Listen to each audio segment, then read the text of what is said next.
নমস্কার, কম্পাস কিচেনে আপনাদের সকলকে জানাই অনেক অনেক স্বাগত।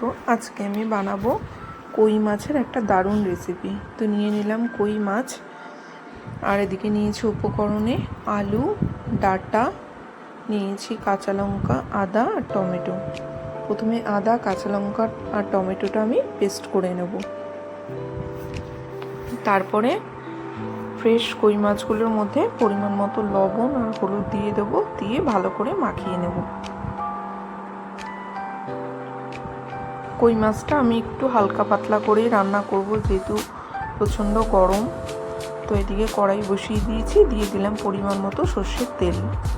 তেলটা ভালো করে গরম হয়ে গেলে কই মাছগুলো আমি একে একে দিয়ে কিন্তু সুন্দর করে একটু ভেজে নেব। খুব বেশি কড়া করে ভাজবো না, যেহেতু জ্যান্ত মাছ, আমি কিন্তু একটু হালকা করেই ভেজে নেব।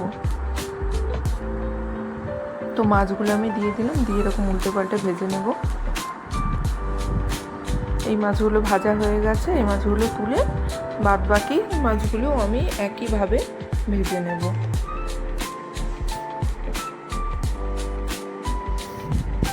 তো মাছটা ভাজা হয়ে গেছে, মাছটা আমি তুলে নিলাম।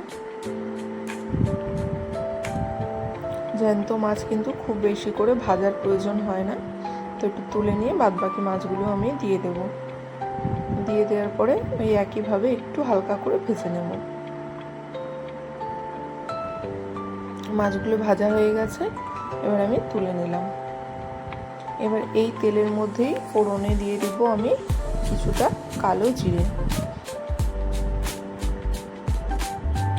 কালো জিরেটা দিয়ে দিলাম। এবার কেটে রেখেছিলাম আলু আর ডাঁটা, সেটা আমি দিয়ে দেবো, দিয়ে একটু ভাজা ভাজা করে নেব।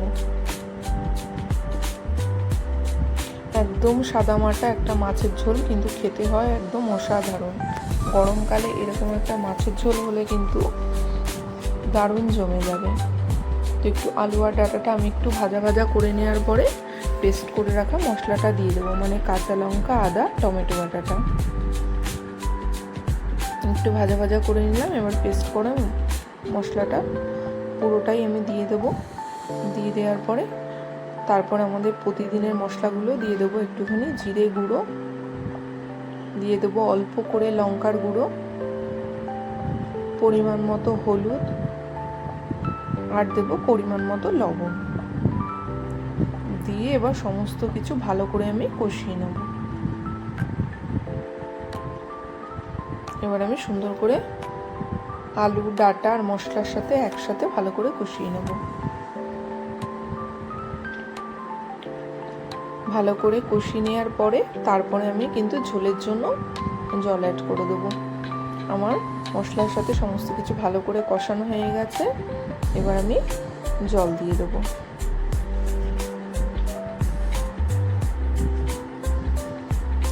তো পরিমাণ মতো আমি জল দিয়ে দিলাম।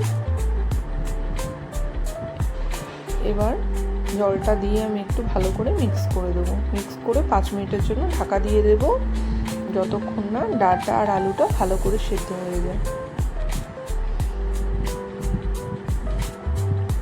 এবার ডাঁটা আলুটা ভালো করে সেদ্ধ হয়ে গেলেই ভেজে রাখা কই মাছটা ওপর থেকে দিয়ে দেবো। দিয়ে দেওয়ার পরে একটু ফোটানোর পরে আমি দিয়ে দেবো ওপর থেকে ফ্রেশ কিছুটা ধনেপাতা কুচি। তাহলেই রেডি হয়ে যাবে ডাঁটা আলু দিয়ে কই মাছের পাতলা গরমকালের ঝোল। অবশ্যই বাড়িতে বানাবেন আর আমাকে কমেন্টে জানাবেন রেসিপিটা কেমন লাগলো। ভালো লাগলে একটা লাইক করে দেবেন। ভালো থাকবেন, সুস্থ থাকবেন, সাবধানে থাকবেন। আবার ফিরে আসবো নতুন নতুন ভিডিও নিয়ে। দেখুন ফাইনাল আমি দেখাচ্ছি মাছের ঝোল।